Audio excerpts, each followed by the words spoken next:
Welcome to the Global Intelligence Weekly Wrap-Up. This week, Neil Bisson, a retired CSIS intelligence officer and director of the Global Intelligence Knowledge Network, returns to the microphone to break down a series of developments that highlight how foreign interference, sabotage, cyber espionage, and geopolitical competition continue to reshape Canada's security environment and the broader global landscape. We start off in Canada, where the federal government asks the courts to withhold sensitive national security information in the upcoming Nijjar murder trial, exposing the ongoing tension between intelligence protection and criminal prosecution in cases tied to foreign states. Also in Canada, senior officials publicly downplay allegations of active Indian foreign interference ahead of Prime Minister Mark Carney's visit, raising important questions about how economic priorities intersect with national security messaging. In Europe, Western intelligence officials warn that Russia may be positioning itself for future sabotage through covert property acquisitions near military bases and critical infrastructure, while a separate investigation reveals how Moscow is increasingly relying on criminal intermediaries to carry out its shadow war across the continent.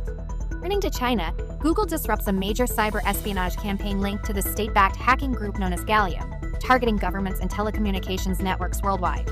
And we examine how China is intensifying prosecutions over technology leaks at home, offering a revealing look at what Beijing fears losing and what that signals about global intelligence competition. And finally, back in Canada, the federal government acknowledges it has no authority to conduct a national security review into BC Ferries' contract with a Chinese shipbuilder, exposing structural gaps in Canada's security oversight framework. Taken together, these stories reveal a consistent theme. Today's threats operate below the threshold of open conflict, exploiting legal seams, economic pressure points, and technological vulnerabilities. Are you ready? Then let's go.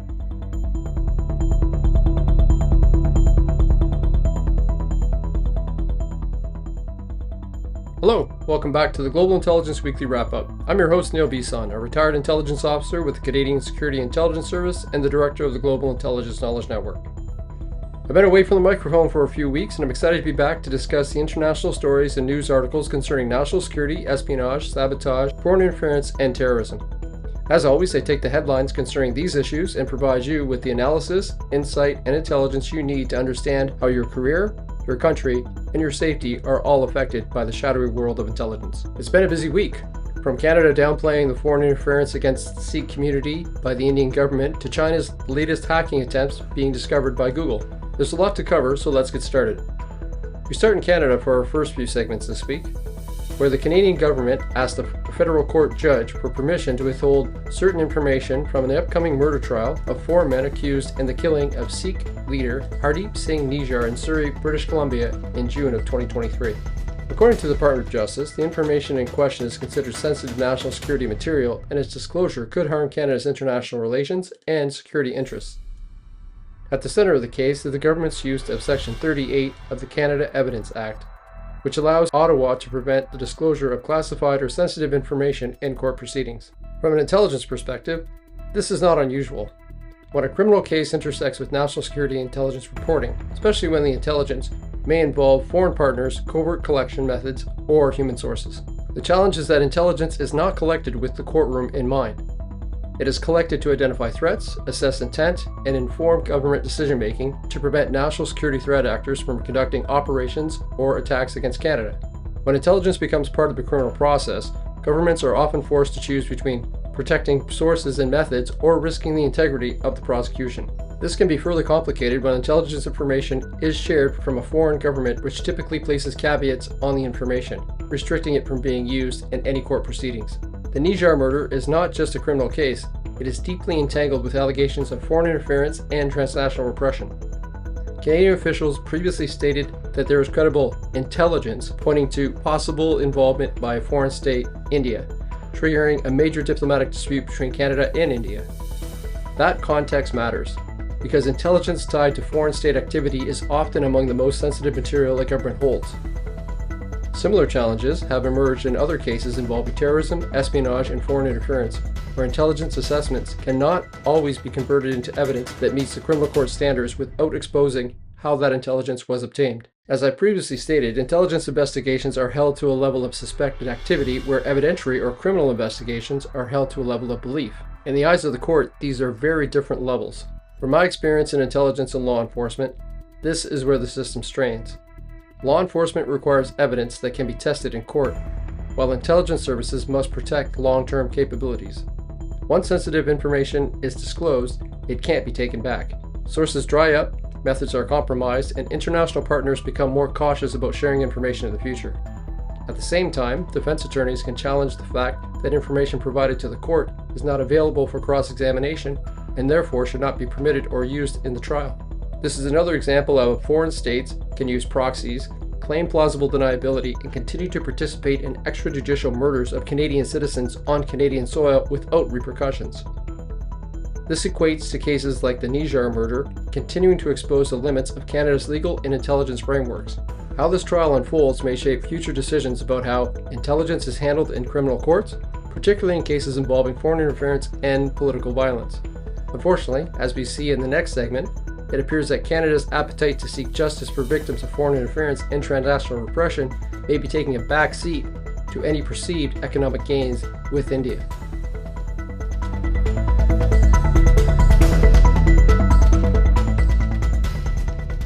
Sticking with foreign interference in Canada, in the lead up to Canadian Prime Minister Mark Carney's high-profile visit to India, senior Canadian government officials have publicly downplayed earlier allegations that the Indian government was actively involved in foreign interference activities on Canadian soil, underscoring a strategic shift in Ottawa's messaging as it seeks to reset bilateral ties. Officials told Canadian media that while security concerns remain a focus of ongoing dialogue with India, Ottawa no longer characterizes the relationship as defined by active interference by the Indian state. Senior sources emphasize that discussions with New Delhi are, quote, mature, and that safeguards are in place to prevent undue foreign influence, framing the relationship in terms of diplomatic engagement rather than confrontation.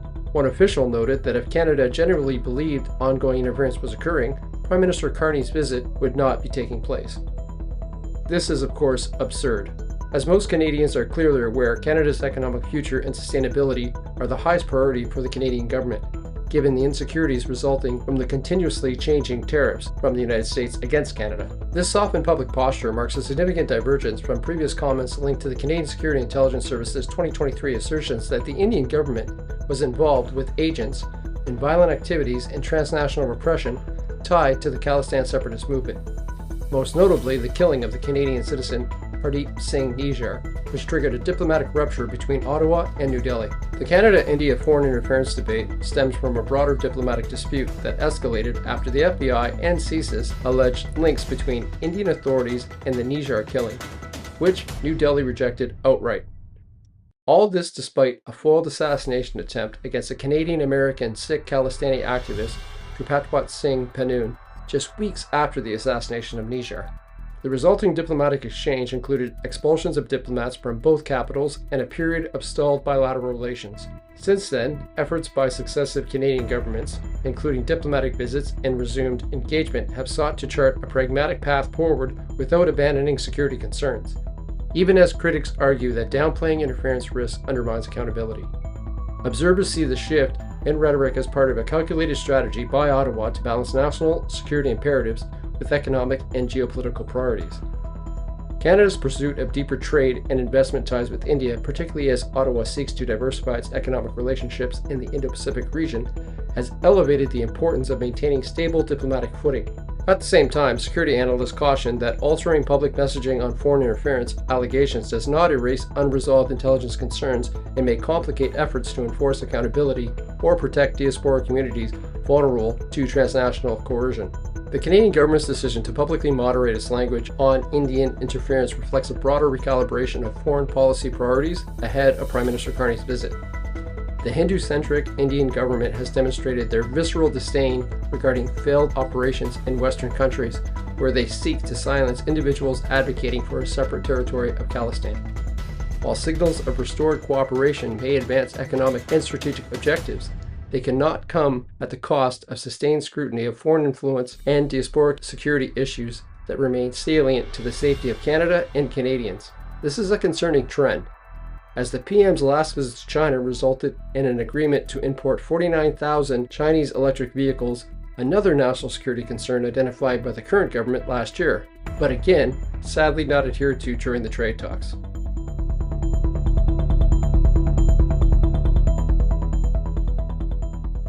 For our next segment, we head to Europe, where we're looking at a deeply concerning report that highlights how Russia may be positioning itself for future sabotage and covert action well beyond the battlefield in Ukraine.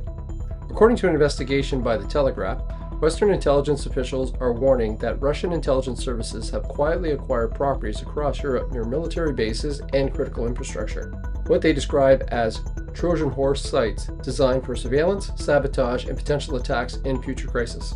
The article outlines intelligence assessments suggesting that Russian state-linked actors have purchased a wide range of properties including summer homes, warehouses, holiday cabins, apartments, and even entire islands in at least a dozen European countries.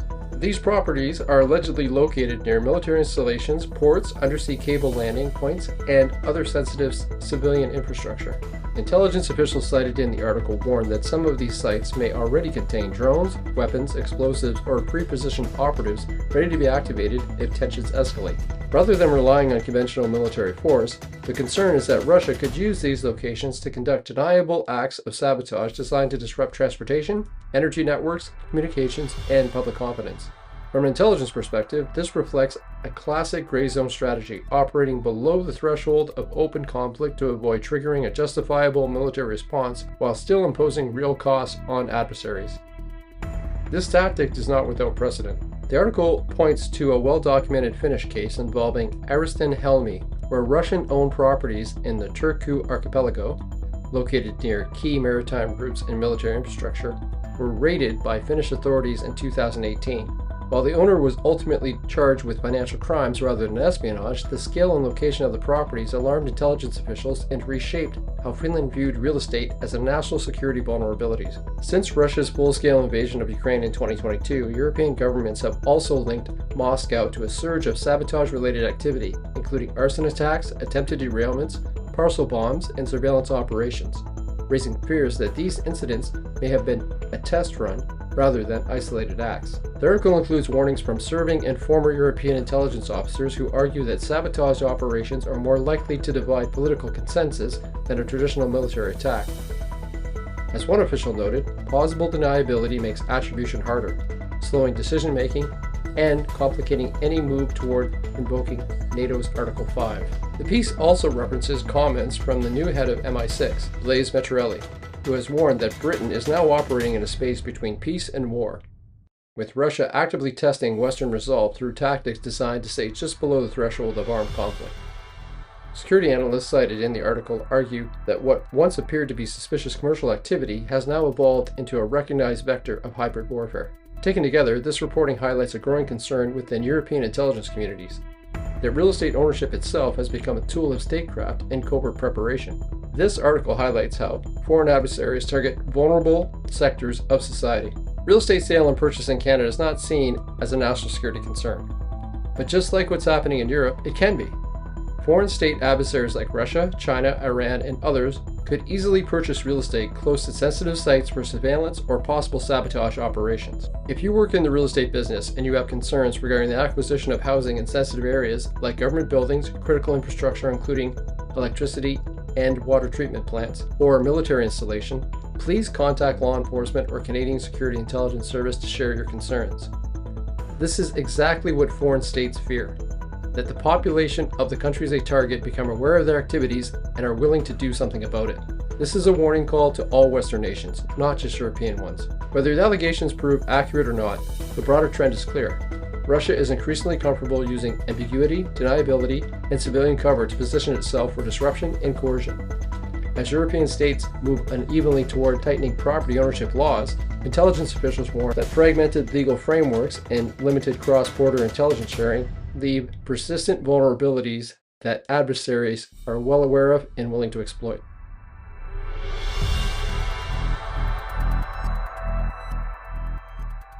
Staying on the topic of Russian intelligence operations, our next segment provides a rare and revealing look inside Russia's evolving sabotage campaign across Europe, and how Moscow is increasingly relying on criminal intermediaries rather than traditional intelligence professionals.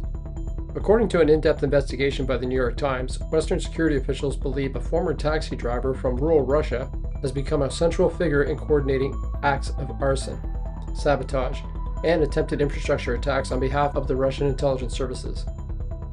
The article focuses on Alexei Vladimirovich Kolosovsky, a 42-year-old former taxi driver with connections to organized crime networks involving hacking, document fraud, and vehicle theft. Western officials allege that Kolosovsky has acted as a key facilitator in Russia's shadow war against European countries supporting Ukraine. According to court documents and intelligence assessments cited in the article, Kolosovsky helped to oversee or coordinate a series of operations across Poland, Lithuania, Germany, Britain, and possibly other countries. These operations allegedly include arson attacks on commercial sites, plans to place incendiary devices on cargo aircraft, and sabotage efforts aimed at logistics hubs critical European economies. What makes this seem significant is that Kolosovsky is not described as a trained intelligence officer. Instead, he appears to operate as a criminal intermediary, a logistics manager and recruiter who bridges the gap between Russian intelligence planners and disposable operatives on the ground. Since Russia's invasion of Ukraine, European governments have expelled hundreds of Russian diplomats suspected of intelligence activity. That pressure has forced Moscow to adapt, and rather than relying on intelligence officers under diplomatic cover, Russian intelligence services appear to be outsourcing sabotage to criminal networks and non-traditional actors who can travel more freely, attract less attention, and offer plausible deniability. The article situates Kolosovsky within this broader shift, one where intelligence services leverage criminal ecosystems to conduct hostile acts below the threshold of armed conflict. These operations are designed to disrupt economies, intimidate populations, and strain political cohesion without triggering a clear military response. This approach aligns with what intelligence officials describe as Russia's gray zone strategy, using deniable, low-cost action to impose cumulative pressure on adversaries. Western security officials interviewed for the article described the sabotage campaign as both escalating and experimental. Incidents such as arson attacks outside Warsaw that destroyed hundreds of businesses, fires targeting commercial sites in the Baltic states, and attempted attacks on freight and logistics networks are viewed as test cases, probing how far Russia can go without provoking decisive retaliation. Investigators also warned that criminal facilitators like Kolosovsky provide Moscow with insulation. If operatives are arrested, Russia can deny involvement, claim the acts were criminal in nature, or dismiss them as isolated incidents, even when patterns strongly suggest coordination. For Western intelligence services, this case highlights a critical challenge: attribution. When sabotage is carried out by criminals rather than uniformed soldiers or accredited intelligence officers, proving state direction becomes far more complex. It also raises concerns about recruitment pathways. Officials believe some individuals involved in these plots may not have fully understood the strategic purpose of their actions, underscoring how financial vulnerability, coercion, or manipulation can be exploited to conduct hostile operations at scale. This model lowers the cost of entry for sabotage and increases the difficulty of deterrence, a troubling development for countries already stretched by cyber threats, disinformation, and economic warfare. The New York Times investigation underscores how Russia's intelligence services are adapting to a more hostile operating environment by blurring the line between espionage and organized crime. The use of intermediaries like Alexei Kolosovsky reflect a deliberate strategy to maintain pressure on Europe while minimizing political risk and attribution.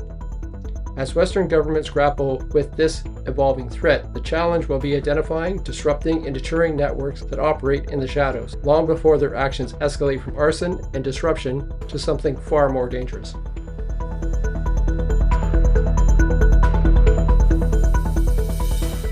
We move on from Russian sabotage to Chinese state-sponsored hacking for our next segment. This week, Google says it disrupted a large-scale cyber espionage operation linked to a Chinese state-backed hacking group that targeted dozens of organizations around the world. The operation, which had been running for years, focused heavily on government and telecommunication networks and highlights how state-sponsored cyber actors continue to exploit trusted digital infrastructure to conduct intelligence collection. According to Google's threat intelligence group, the hacking campaign was attributed to a group commonly known as Gallium, tracked internally as UNC2814. The group compromised at least 53 organizations across 42 countries using legitimate cloud-based tools to conceal command and control activity and evade detection. By abusing services such as Google Sheets, the attackers were able to blend malicious activity into normal enterprise traffic, making it significantly harder for defenders to spot. Google says the operation resulted in the theft of sensitive data, including personal identifiers, and in some cases involved the deployment of backdoor malware to maintain persistent access. As part of its response, Google dismantled the group's cloud infrastructure, disabled accounts, and cut off domains used to support the campaign. Gallium has been linked to previous Chinese cyber espionage campaigns that focus on long-term access rather than immediate disruption. This approach reflects a broader pattern of Chinese intelligence operations, where cyber intrusions are treated as strategic intelligence gathering tools rather than short-term attacks. Telecommunication networks in particular remain a high-value target due to the access they provide to communications data, metadata, and broader government systems. The recent decision by the Government of Canada to allow for the importation of 49,000 Chinese electric vehicles gives me pause when I think about how accessible telecommunications will be to these vehicles. For anyone and everyone who has a cell phone connected to the vehicle, their telecommunications network, and cell towers. State-sponsored hacking groups like Gallium will find yet another threat vector to exploit. While Chinese officials rejected the allegations and accused Western governments of politicizing cybersecurity issues, Google stressed that this campaign was distinct from other known Chinese-linked operations. From an intelligence standpoint, the techniques used in this case, patience, infrastructure reuse, and reliance on legitimate platforms, are consistent with state-directed espionage rather than criminal hacking. This disruption underscores a persistent reality in global cyber espionage. Dismantling infrastructure does not end the threat. Groups like Gallium are part of a long-term intelligence program that adapts quickly and can reconstitute under new technical identifiers. For governments and critical infrastructure operators, this case is another reminder that cyber espionage remains a core feature of strategic competition and a continuing national security challenge.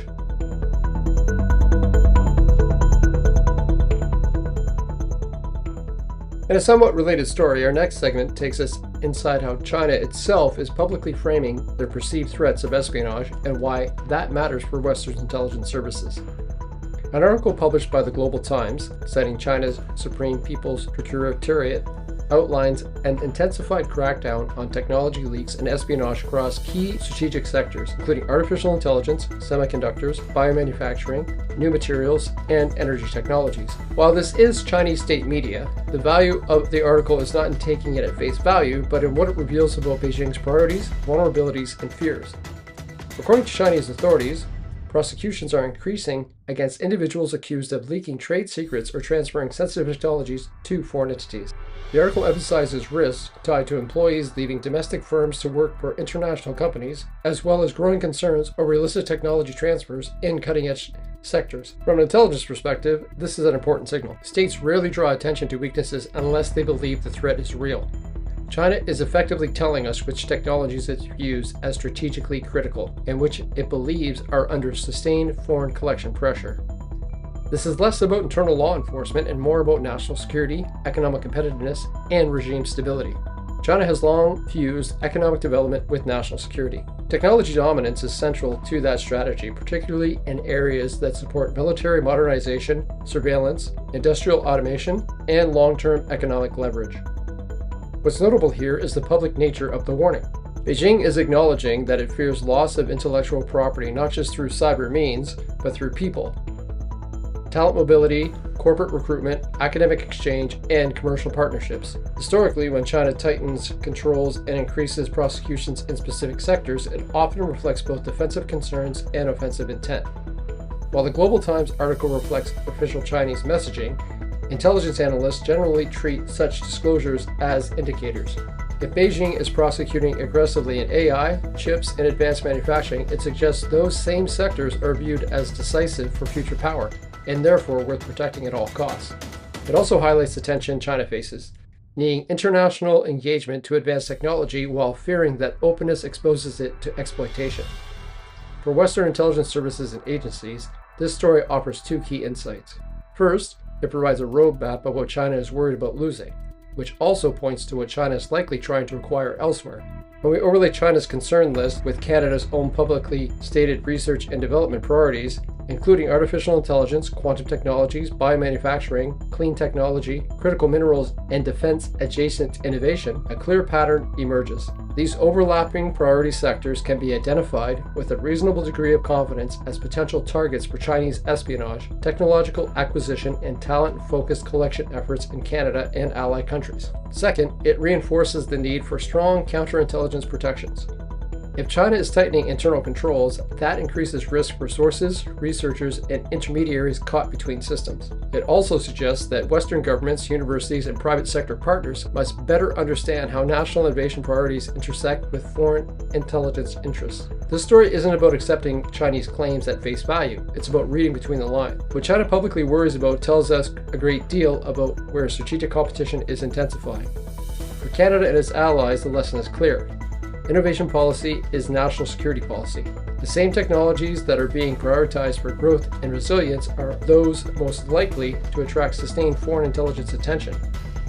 Understanding that reality and acting on it is essential to protecting intellectual property, safeguarding talent, and staying ahead of an increasingly contested technological landscape.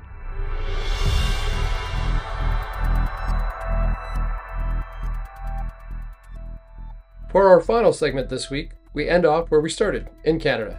Canada's Public Safety Minister has stated that the federal government has no authority to conduct a national security review into BC Ferry's decision to contract with a foreign shipbuilder for its new vessels. The comment underlines a significant gap in federal powers under security assessments in provincial and privately governed procurement decisions, even on projects with clear national infrastructure implications. According to officials, because BC Ferries is structured as an independent company, albeit one with strong ties and reliance on federal financing, Ottawa cannot unilaterally impose a national security review on the contract to build 4 new major vessels overseas. The decision, which saw China Merchants Industry Weihai Shipyard selected to build the ferries, has drawn criticism from multiple political actors, but federal departments maintain that they lack legal jurisdiction to enforce a security assessment tied to foreign procurement. The lack of formal authority means that federal departments such as Public Safety Canada must request cooperation from the province or BC Ferries itself if they want to access documentation or the ability to influence security outcomes. This leaves Ottawa relegated to diplomatic leverage and intergovernmental persuasion rather than any binding review power. BC Ferries' contract with the Chinese shipyard has already been a source of controversy, partly because no Canadian shipbuilders had bid on the work, and partly due to broader geopolitical concerns about foreign involvement in critical coastal infrastructure. While federal officials have expressed, quote, displeasure, unquote, and concern, the company's corporate independence under British Columbia's governing framework limits Ottawa's formal oversight options on procurement decisions. The situation highlights a structural gap in Canada's national security architecture. There is no clear statutory mechanism empowering the federal government to conduct a security review on infrastructure decisions made by entities that, although publicly supported, operate outside direct federal control. Critics say the federal government's inability to conduct a security review exposes broader vulnerabilities in Canada's framework for protecting critical infrastructure. In an era where geopolitical competition, particularly with the People's Republic of China, shapes economic and industrial decision-making, the lack of binding review power for federally financed or related projects raises questions about how national security risks are identified and mitigated. Supporters of provincial autonomy argue that BC Ferries' corporate status and governance structure rightly protect it from federal overreach, but opponents counter that the scale and strategic importance of the ferry system elevate the need for standardized security review process. The Public Safety Minister's statement confirms that Canada's current legal framework does not grant the federal government authority to mandate national security reviews on infrastructure decisions made by provincial or independently governed entities, even when such projects involve foreign entities and federal financing. This gap underscores ongoing debates about the balance between provincial autonomy, corporate independence, and national security imperatives. Well, that's it for this week. As always, the links to the news articles for the segments are in the transcript. I want to thank the participants of my most recent online course being offered at the University of Ottawa and the Professional Development Institute. The course, Sabotage and Proxy Operations in Modern Intelligence, discusses many of the same issues that we've heard here today. The participants of that course are now better aware of and able to identify the patterns of proxy and sabotage operations as Canada remains a target of these operations by adversarial and allied countries. So until next week, stay curious, stay informed, and stay safe.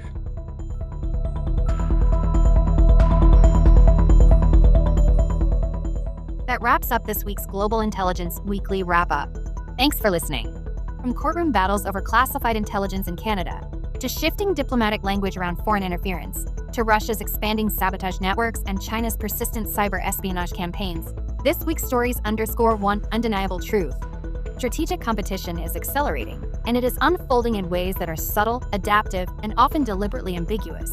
These are not isolated events. They are interconnected pressure points in a broader contest involving economic leverage, technological dominance, political influence, and covert action. Producing the Global Intelligence Weekly Wrap-Up requires continuous monitoring of global reporting, intelligence assessments, and emerging security trends to provide clear, fact-based analysis each week. If you find value in this work, you're encouraged to support the podcast by visiting Buzzsprout, where you can make a one-time or ongoing contribution. Your support helps sustain independent analysis and ensures this program continues without interruption. Don't forget to subscribe, share the episode, and leave a review. It helps more listeners discover the show. And as Neil always reminds us, stay curious, stay informed, and stay safe.